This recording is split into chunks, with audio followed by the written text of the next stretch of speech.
everyone, my name is Miranda and today I'm here to review episode 11 of Shadowhunters. And if you haven't seen the episode, major revelations came about. So please, if you don't want to be spoiled, thank you so much for stopping by, but you'll have to check this video out later in the future. And if you want to check out any of my previous Shadowhunter reviews, I'll leave a link to those down in the description box for you. But please go watch the episode before reading any spoilers or logging out to Tumblr or Twitter. Unless you've read the books, then go ahead, have at it. So bye for now, non-spoilers. This episode was the one we all feared was coming, but no one really wanted to believe it, especially me. A lot of people thought they weren't going to go with the incest storyline, but I knew they were going to, just because it's such a big, stupid part of the books, even though it's so dumb. But the thing is, I was realizing, if you actually pay attention, like really, you know those people who like, they watch a show and they have like textbooks of like, just like clues and hidden things they found and you're like, this is amazing, how did you find it? If you're one of those people, then you probably realize what I've already realized. But if you watch the show and you like pay attention, like I said, especially if you watch the last episode, The World Inverted, you can tell the truth about Jace and Clary and their siblinghood, because in The World Inverted, where everything is nice and perfect and dandy and Valentine and Jocelyn end up together, Clary and Jace are dating. So I think Jocelyn and Valentine would know that Jace is her brother and they wouldn't let them date because Valentine was obviously there and they were like normal enough to have raised Clary and Jace together. So I mean, if you pay attention to that episode, you can tell they're not really going to end up being siblings, because in the other world, they were free to date and they were dating and their parents knew-ish they were dating. Well, they didn't know, but Valentine saw him. So they knew who Jace was and they knew that he wasn't the brother. So obviously, Clary and Jace are not actually going to be related, but it's going to be this big thing hanging over them, unfortunately, that's just going to bring everyone down. Last scene with Jace was so heartbreaking. I mean, Dawn was amazing in this episode with all the emotions, but like when Clary went to like go talk to him and then she like didn't really like know, so she just left and he kind of looked back and maybe like knew she was there. It's like they don't know what their relationship is now because they were so strong, and they even had that moment earlier in the episode where Clary was like, I don't know what's real and what's not anymore, like I don't know who to trust, what to believe, and he's like, believe in us, believe in we're real and stuff like that. And it was so cute, but I was like, this is our final fleeting moments of happy Clace, because it's just gonna be drama and weirdness from now on, because I already know people who haven't read the books are gonna think they're siblings and then they're gonna have like awkward sexual tension and people are gonna be like, ew, I'm not watching a show with incest. But come on guys, you know they're not brother and sister, you know. I have to say though, Clary, a little Miss Frey here, she very much impressed me in this episode, because she was the one that figured out that Valentine was masking as Michael Whalen and no one else kind of believed her. Like she didn't really tell anyone, but everyone was just like, oh yeah, Michael's back after being locked in a closet for 10 years. Like that wasn't suspicious to anyone at all, because they were too emotionally invested. And Clary's talking to him and she's like, something ain't right.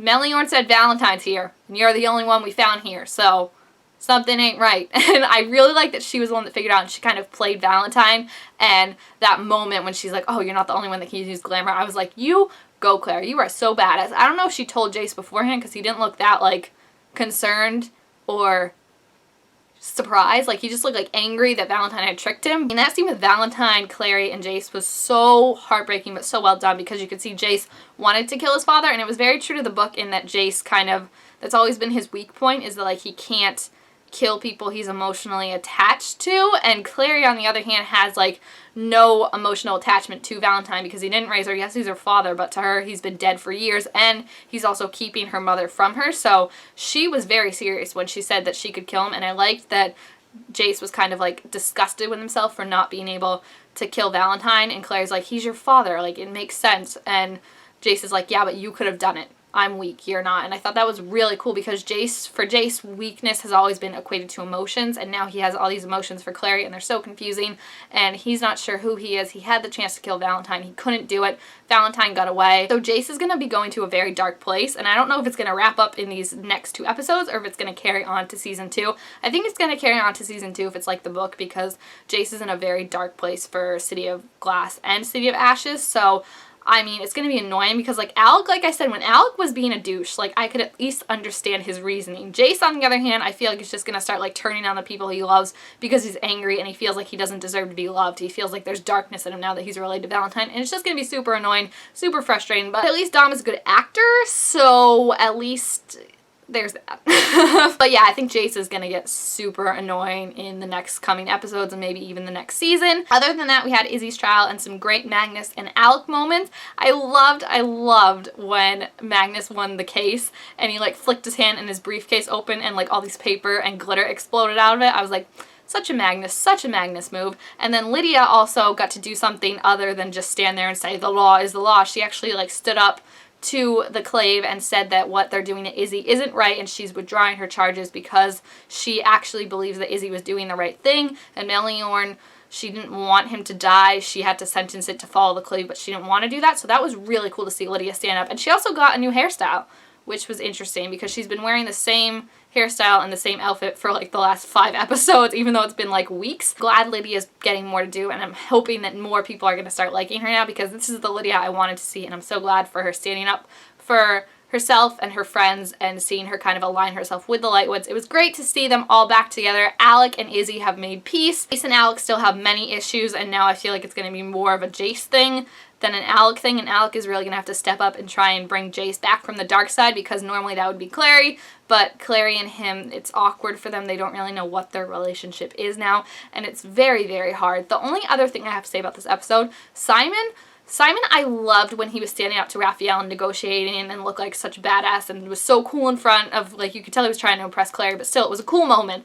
But then at the end, what the freak happened? Like, that was so disturbing when he was, like, so excited that Jace and Clary were siblings. Like, he's like, now I have a chance with Clary. It's like, A, that's disgusting because you know, like, if you're her best friend, you should be able to see that he made her really happy, and now that she can't be with him, like, wouldn't you be worried for your best friend? And then B, like, to think that you're just, like, okay with being second best, to know that, like, in your heart she would want to be with Jace in a perfect world, but, like, you're okay with, like, oh, now I have a shot because she can't be with the guy she really wants to be with. Like, that's just disgusting to me. Simon in the show has issues. Simon in the book has issues, but, I mean, that was just the pinnacle moment for me where I was like, that is not what a best friend does. You should know that Clary's hurting right now and not be, like, celebrating that you finally have a chance with her. That was just no for me. And then Luke also, like, supporting it, being like, oh, by the way, Jace and Clary are siblings after Simon was like, oh, I love this girl, I can't be with her, I have to give her up. Like, that was just wrong, Luke. I don't get why that had to be in there.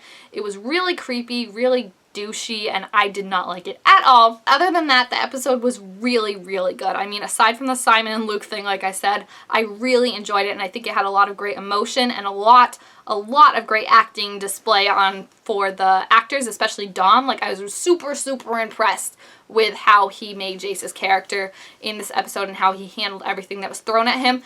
And I mean, this episode will go down forever as the last happy episode we had with Clary and Jace for now, so let's treasure that. And if you've seen the episode, please feel free to leave your thoughts about it down below in the comments. Also, make sure to like this video while you're down there and subscribe to my channel to be told to make all sorts of new videos. We have 2 episodes left for Shadowhunters. We are getting down to the wire. The next episode is called Malik because Clace is dead for now. So I'm really excited to see what happens, and I can't wait for the rest of the season. Thank you guys all so much for watching, and I will see you next time. Bye!